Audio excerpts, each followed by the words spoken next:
नमस्ते दोस्तों, आप सभी का हाइपर क्वेस्ट में स्वागत है। दोस्तों, सबसे पहले तो आप सभी का धन्यवाद हमारे चैनल से जुड़ने के लिए, हमारी वीडियोस को लगातार देखने के लिए और हमें सपोर्ट करने के लिए। दोस्तों, आपका बहुमूल्य समय और स्नेह है जिसकी वजह से हम यहाँ तक पहुँच पाए हैं। दोस्तों, आप में से कई भाइयों बहनों ने समय समय पर ये डिमांड की है, ये रिक्वेस्ट की है कि और भी विस्तृत जानकारियों को आपके समक्ष प्रस्तुत किया जाए। दोस्तों, हम अपने यूट्यूब चैनल या फिर हमारे जो अदर सोशल मीडिया प्लेटफॉर्म्स हैं, वहाँ से जो भी जानकारी हम आपको देते हैं वो हम कोशिश करते हैं कि कम से कम समय में अच्छी से अच्छी जानकारी कंडेंस फॉर्मेट में आपको दे दी जाए, इंपॉर्टेंट चीज़ें आपको बता दी जाए। लेकिन ऐसे में हम आपको बहुत सी विस्तृत जानकारियाँ उपलब्ध नहीं करा पाते हैं। इसलिए हमने एक निश्चय किया कि हम एक नॉलेज शेयरिंग प्लेटफॉर्म को डेवलप करेंगे। उसको मैंने शिक्षणम नाम दिया है। इस प्लेटफॉर्म पर हम जितने भी सनातन धार्मिक शास्त्र हैं, जो भी महत्वपूर्ण शास्त्र हैं, जैसे दार्शनिक शास्त्र हो गए, वैज्ञानिक शास्त्र हो गए, धार्मिक शास्त्र हो गए, उनकी ऑथेंटिक व्याख्या, संस्कृत की वर्ष बाय वर्ष, श्लोक बाय श्लोक उसकी ऑथेंटिक व्याख्या हम आपको प्रस्तुत करा सकें, जिससे जो भी भाई बहन ज्ञानवर्धन में रुचि रखते हैं उनको एक अच्छा प्लेटफॉर्म मिल सके, ऑथेंटिक प्लेटफॉर्म मिल सके। दोस्तों, इसलिए मैंने कुछ सप्ताह पहले अपने यूट्यूब और फेसबुक, इंस्टाग्राम पर एक पोल चलाया था, जहां पर पूछा था कि आप किन विषयों पर सबसे पहले कोर्स चाहते हैं। तो वहां पर आप में से ज्यादातर लोगों ने सनातन धर्म के जो षट दर्शन हैं, सांख्य, योग, मीमांसा, न्याय, वैशेषिक और वेदांत, इस पर उन्होंने साइंटिफिक केस स्टडीज को मांगा था। इसलिए सबसे पहले हम षट दर्शन से ही प्रारंभ करेंगे और उसमें भी जो सबसे पुराना दर्शन है, सांख्य दर्शन, उसको हम अपने शिक्षणम प्लेटफॉर्म पर अगले मंगलवार को लॉन्च करेंगे। दोस्तों, इस कोर्स में ईश्वर कृष्ण द्वारा रचित सांख्य कारिका, जिसमें 72 सूत्र हैं, इन्हीं सूत्रों से सांख्य दर्शन को समझा गया है। इन 72 सूत्रों की विस्तृत व्याख्या मैं करने वाला हूं और ये कोर्स 3 घंटे से भी ज्यादा का कोर्स होने वाला है। मैंने इस कोर्स का एक सैंपल प्रस्तावना के साथ साथ अध्याय 1 को इस वीडियो में आपके साथ शेयर किया है। आप स्वयं मूल्यांकन करें और अगर आपको वैल्यू लगे तो ये कोर्स प्री बुकिंग के लिए इस सप्ताह अवेलेबल है। अगर आप लॉन्च डेट से पहले प्री बुक करेंगे तो आपको कुछ डिस्काउंट भी मिल जाएगा। मैंने कोर्स की लिंक नीचे डिस्क्रिप्शन बॉक्स में दे दी है, आप जरूर चेकआउट करें। तो दोस्तों, अब आप सैंपल को देखें। मैं आपको विश्वास दिलाता हूँ कि इस कोर्स के बाद आप इस ब्रह्मांड को एक नए नजरिए से, एक नए दृष्टिकोण से देखना शुरू कर देंगे। नमस्ते दोस्तों, आप सभी का स्वागत है हाइपर क्वेस्ट के नॉलेज शेयरिंग प्लेटफॉर्म शिक्षणम पर। और मुझे गर्व है कि आपने अपने व्यस्त जीवन से बहुमूल्य समय को निकाला है भारतीय सनातन शास्त्रों में दिए गए ज्ञान का अध्ययन करने के लिए। दोस्तों, मुझे नहीं पता है कि आपकी आयु कितनी है, आप मुझसे छोटे हैं या बड़े हैं, लेकिन एक बात का विश्वास मैं आपको दिला देता हूँ कि इस प्लेटफॉर्म पर जो भी कोर्स आएगा भारतीय सनातन शास्त्र पर, चाहे वो वैज्ञानिक हो, दार्शनिक हो या धार्मिक हो, वो पूरी ऑथेंटिसिटी और पूरी रिसर्च के साथ आएगा, जिससे ग्रंथों के मूल संस्कृत रूप का शुद्ध अर्थ और उसकी जीवन में उपयोगिता बिना मिलावट के और वैज्ञानिक दृष्टिकोण के साथ आपको समझ में आए। दोस्तों, ये कोर्स उन सभी भाइयों बहनों के लिए है जिन्हें भारतीय सनातन शास्त्रों को विधिवत समझना है और ज्ञान को जीवन में सर्वोपरि बनाना है। इन सभी कोर्सेज के साथ आपको कम्युनिटी फोरम का एक एक्सेस मिलेगा, जहां पर आप दूसरे विद्यार्थियों से डिबेट कर सकते हैं, अपने विचारों को शेयर कर सकते हैं, क्वेश्चन आंसर कर सकते हैं। और अगर आपको कोई पर्सनल क्वेरी है तो आप हमें क्वेरी hyperquest@gmail.com पर ईमेल भी कर सकते हैं। तो दोस्तों, इस दिशा में शिक्षणम प्लेटफॉर्म पर हमने सबसे पहले सनातन धर्म के षट दर्शन जो हैं उन पर कोर्स लाने का निश्चय किया है, क्योंकि जो दर्शन होते हैं वो किसी भी धर्म के केंद्र में होते हैं। जब भी मनुष्य ने आकाश की तरफ देखा है और पूछा है कि वो क्यों है, वो जो कुछ भी कर रहा है वो क्यों कर रहा है, या इन सभी चीजों का क्या उद्देश्य है, तो उससे निकलने वाले ज्ञान को दर्शन कहते हैं। और हमारे चतुर्वेदों से समृद्ध सनातन धर्म में अलग अलग कालखंड में अलग अलग ऋषियों ने वेद सम्मत 6 दर्शनों का प्रतिपादन करके ब्रह्मांड को समझने की चेष्टा दिखाई है। चाहे वो प्राचीन काल रहा हो या आज का आधुनिक युग, हम मनुष्यों ने अपनी उत्पत्ति को लेकर हमेशा से जिज्ञासा दिखाई है। और इसी कारण हाइपर क्वेस्ट की शिक्षणम श्रृंखला को हम सबसे पहले षट दर्शन, सांख्य, योग, मीमांसा, न्याय, वैशेषिक, वेदांत से शुरू करेंगे, जिसमें प्रथम कोर्स हम सांख्य दर्शन पर ला रहे हैं, जो विश्व में सबसे प्राचीन दर्शनों में से एक माना जाता है।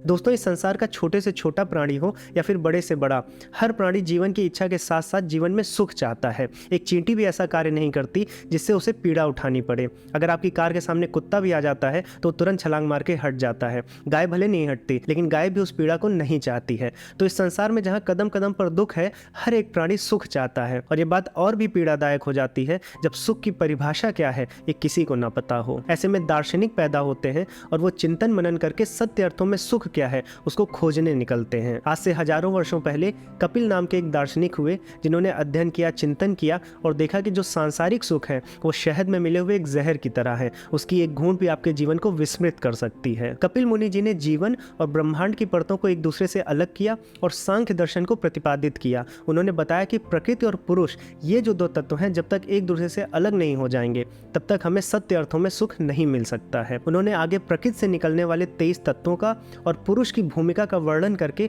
एक ऐसा दर्शन खड़ा किया जिसे न आज केवल देश के बल्कि विदेशी फिलोसफर्स भी पढ़ते हैं, और एक ऐसा दर्शन रहा है जिसे स्वयं जगत गुरु आदि शंकराचार्य जी ने अद्वैत दर्शन के निकटतम रखा है, क्योंकि सांख्य दर्शन में कार्य और कारण में भिन्नता ना के बराबर होती है। अब प्रकृति क्या है, पुरुष क्या है, कार्य कारण क्या है, ये सब हम कोर्स में डिटेल्स में समझेंगे, लेकिन प्रकृति और पुरुष इन दो मूल तत्वों के कारण सांख्य दर्शन को ड्यूलिस्टिक फिलॉसफी भी कहते हैं। सांख्य का अर्थ होता है उचित भेदों से आत्मज्ञान। अब जहां आप भेद करते हैं तो वहां आप गणना भी करेंगे भेदों की, इसलिए संख्या की भूमिका बढ़ जाती है, इसलिए इस दर्शन को सांख्य दर्शन कहते हैं। दोस्तों, कपिल मुनि के बाद इस दर्शन को गुरु शिष्य परंपरा ने आगे बढ़ाया। कपिल मुनि जी के बाद आए आचार्य आसुरी, उनके बाद आए पंचशिखाचार्य और उनके बाद आए ईश्वर कृष्ण। कपिल मुनि जी ने जहां सांख्य प्रवचन सूत्रों को लिखा था जो आज मूल रूप में उपलब्ध नहीं है, वहीं पर ईश्वर कृष्ण द्वारा रचित सांख्य कारिकाएं बहुत प्रचलन में है। अगर आपको सांख्य दर्शन पढ़ेंगे तो देखेंगे कि सांख्य दर्शन को समझने के लिए ईश्वर कृष्ण द्वारा जो लिखी गई सांख्य कारिकाएं हैं उन पे ही सबसे ज्यादा भाष्य हुए हैं। सांख्य कारिका में 72 सूत्र हैं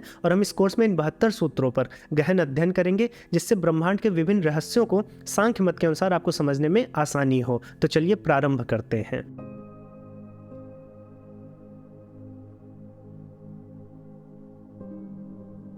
तो दोस्तों, जो पहला सूत्र है या फिर जिसे हम कारिका भी कहते हैं वो है दुख त्रया अभिघाता जिज्ञासा तत् अपघात के हेतौ दृष्टे सा अपार्था चेन्नई एकांत अत्यंत तो अभावात। अब दुख त्रया अभिघाता, दुख हो गया जो कि दुख होता है, जो हमें सबको पता है सफरिंग्स को बोलते हैं। त्रया मतलब तीन, तो तीन तरह के दुखों से, और अभिघाता का मतलब होता है इंजर्ड हो जाना, चोट लग जाना, तो तीन दुखों से पीड़ित हो जाना।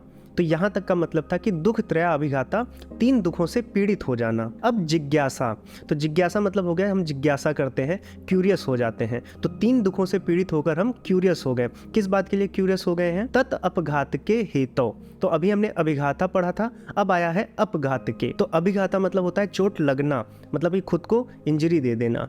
अपघातक मतलब होता है काउंटर एक्शन है कि दूसरे को चोट पहुंचाना, दूसरे को इंजरी देना। तो अभिघाता मतलब हो गया था कि हम तीन दुखों से परेशान हो गए थे। फिर हमारी जिज्ञासा हुई कि इन तीन दुखों को कैसे खत्म किया जाए, इन तीन दुखों को कैसे चोट पहुंचाई जाए। तो अभिघाता मतलब हमें चोट लग गई, अपघात के मतलब उसे चोट पहुंचाना है। तो पहला जो लाइन है मतलब कि दुख त्रया अभिघाता जिज्ञासा तत् अपघात के हेतु, पूरी लाइन का मतलब ये हो गया कि तीन दुखों से पीड़ित होकर हमारे मन में ये जिज्ञासा आती है कि इन तीन दुखों को कैसे समाप्त किया जाए। अब तीन दुख होते क्या हैं, तो यहाँ पे तो वर्णन नहीं है, लेकिन जो अलग अलग दर्शन है, जो उस समय के दर्शन थे, वहाँ पर तीन दुखों का वर्णन मिलता है। खासकर हमारे न्याय दर्शन में जहाँ पर बताया गया है कि तीन दुख जो होते हैं वो होते हैं आदि भौतिक, आदि दैविक और आध्यात्मिक। तो आदि भौतिक हो गया जो भी फिजिकल पेन है, जो एक्सटर्नल पेन्स है, जो हमें बाहर से मिलते हैं, चोट लग जाती है, किसी की बात बुरी लग जाती है, जो हमारे फिजिकल पेन्स मिलते हैं हमें सराउंडिंग से, इन्वायरमेंट से, तो वो हो गए आदि भौतिक। फिर आदि दैविक, आदि दैविक वो पेन हो गए, वो दुख हो गए जो हमें भूकंप आदि से, वर्षा अधिक हो गई, या फिर जो हमें इन्वायरमेंट से मिलते हैं, जो प्रकृति से मिलते हैं। और उसके बाद आध्यात्मिक, जो हमारे इमोशनल पेन होते हैं, हम अगर मन में व्यथित हो गए, किसी बात की कुंठा हो गई, तो वो आध्यात्मिक पेन होता है। तो इन तीन तरह के दुखों से हम पीड़ित रहते हैं, जिस वजह से हमें जिज्ञासा होती है कि इन तीन तरह के दुखों को कैसे खत्म किया जाए। अगर दुखी ना होते तो ये जिज्ञासा भी ना होती। अब इसी कारिका में जो अगली लाइन है वो ये कहती है दृष्टे सा अपार्था चेन्नई एकांत अत्यंत तो अभावात। दृष्टे सा अपार्था, दृष्टे मतलब देखकर, क्या देखकर? इस दुनिया को देखकर, अपनी सराउंडिंग्स को देखकर, इन्वायरमेंट को देखकर। क्या होता है? स अपार्था, अपार्था मतलब होता है कि वर्थलेस, यूजलेस, मतलब पार्थ नहीं है। तो क्या यूजलेस हो गया? ये जो हमारी जिज्ञासा है ऐसा लगता है कि यूजलेस है। क्या देखकर? ये देखकर कि दुखों का निवारण एग्जिस्ट करता है हमारी दुनिया में। अगर किसी को पैसा चाहिए तो उसे पैसा मिल जाए तो उसके दुख का निवारण हो जाएगा। किसी को चोट लगी है उसको उचित मेडिसिन मिल जाए, वैद्य मिल जाए तो उसके दुखों का निवारण हो जाएगा। तो मतलब इसी संसार में हमें दुखों का निवारण दिखता है। तो हो सकता है कि जो हमारी जिज्ञासा है, जो क्यूरियोसिटी है, वो स अपार्था मतलब यूजलेस हो, वर्थलेस हो। लेकिन आगे ये बोला जा रहा है कि चेन्नई एकांत अत्यंत तो अभावात, मतलब ये जितने भी तरह के हमें सॉल्यूशन मिल रहे हैं कि हम दवा लगा लें या फिर हम धन कमा लें या फिर हम विवाह कर लें, इसमें एक कमी है। और कमी क्या है? अत्यंत और एकांत की। एकांत मतलब कि एक सॉल्यूशन नहीं है, कि ऐसा कोई सॉल्यूशन, एब्सोल्यूट सॉल्यूशन हो कि हमें सुख हमेशा मिल जाए। आप देखिए, आप धन भी कमा लीजिए तो आपको सुख नहीं मिलता है, विवाह भी कर लेंगे तो आपको सुखी नहीं होंगे।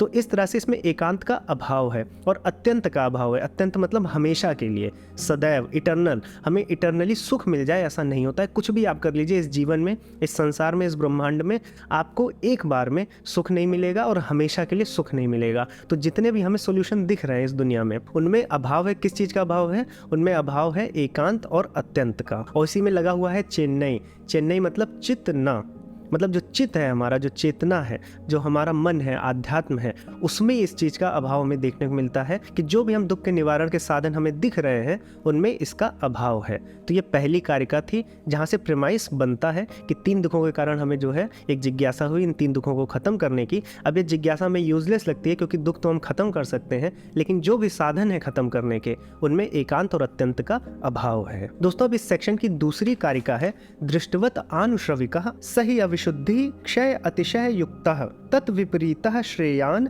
व्यक्त अव्यक्त ज्ञा विज्ञानात्। तो दोस्तों, यहाँ पहले जो बोला गया है कि दृष्टवत आनुश्रविकः, दृष्टवत मतलब देखकर। क्या देखकर? अभी मैंने बताया कि जितने भी हम दुखों के निवारण के साधन हैं जो हमें दिख रहे हैं, विजिबल हैं, मतलब जब हम पैदा हो गए, ऐसा नहीं कि हमें कोई टेक्स्ट पढ़ना है या किसी से हमें पूछना है, जो हमें ऑलरेडी दिख रहा है कि दुखों का निवारण कैसे हो सकता है। उसके बाद आनुश्रविकः, आनुश्रविका मतलब जो सुना गया है, श्रुति, और श्रुति माना गया है सनातन धर्म में वेदों को, जो हमारे ऋषि मुनियों ने बताया है, जो हमारे मुख से, मतलब कि वर्ड ऑफ माउथ से चला आ रहा है और हमने उसको माना है, उसको श्रुति बोलते हैं, आनुश्रविक बोलते हैं। तो दृष्टवत और आनुश्रविका, ये जो 2 मीन्स हैं, दृष्टवत मतलब देखकर और जो हमारे वेदों में दिया गया है, तो दृष्टवत आनुश्रविका। उसके आगे बोला गया है कि सही अविशुद्धि, मतलब उसमें विशुद्धि पाई जाती है इन दोनों चीज़ों में। उसके आगे बोला गया है क्षय अतिशय युक्तः, मतलब ये एक साथ साथ इनमें क्या युक्त होता है? युक्त मतलब होना, उसके साथ सम्मिलित होना।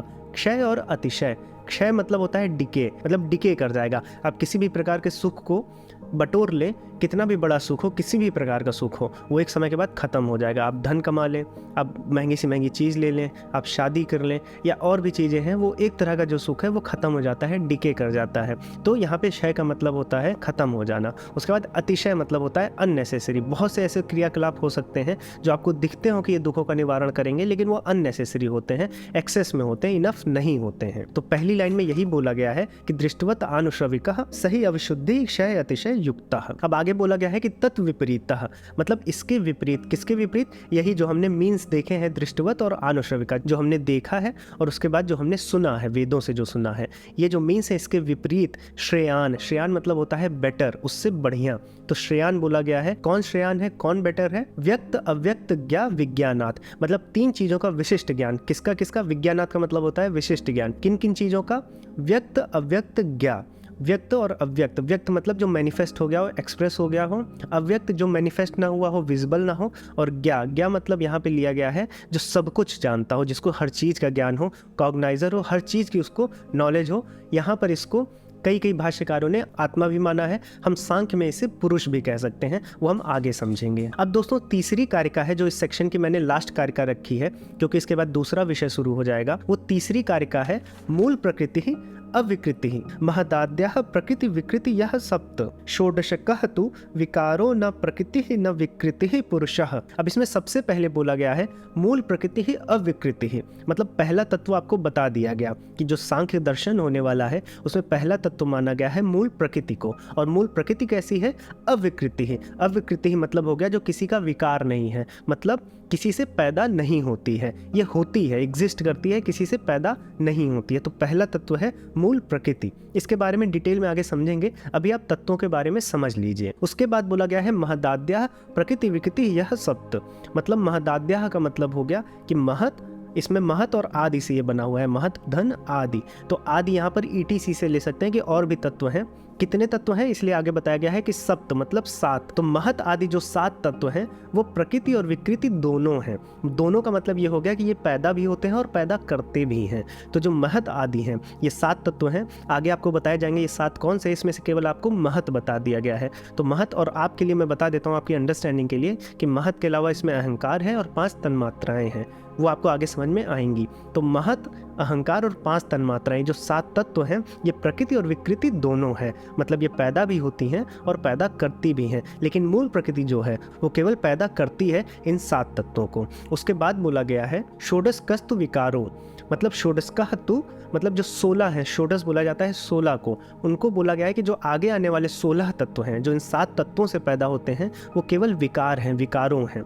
मतलब वो प्रकृति और विकृति में केवल विकृति है, प्रकृति नहीं है। मतलब वो पैदा नहीं करते हैं, केवल विकार है, जन्म लेते हैं। अब ये जो 16 तत्व होते हैं, इनमें 11 इंद्रियां होती हैं और 5 भूत होते हैं, जिन्हें हम पंचभूत बोलते हैं। ये सब भी हम समझेंगे, लेकिन यहाँ पर इतना बता दिया गया कि एक मूल प्रकृति है जो अविकृति है, जो केवल जन्म देती है, जिसमें विकार नहीं होता। उसके बाद जो 7 तत्व हैं वो प्रकृति विकृत दोनों हैं। उसके बाद आने वाले जो 16 तत्व हैं वो केवल विकृति हैं, केवल विकार हैं।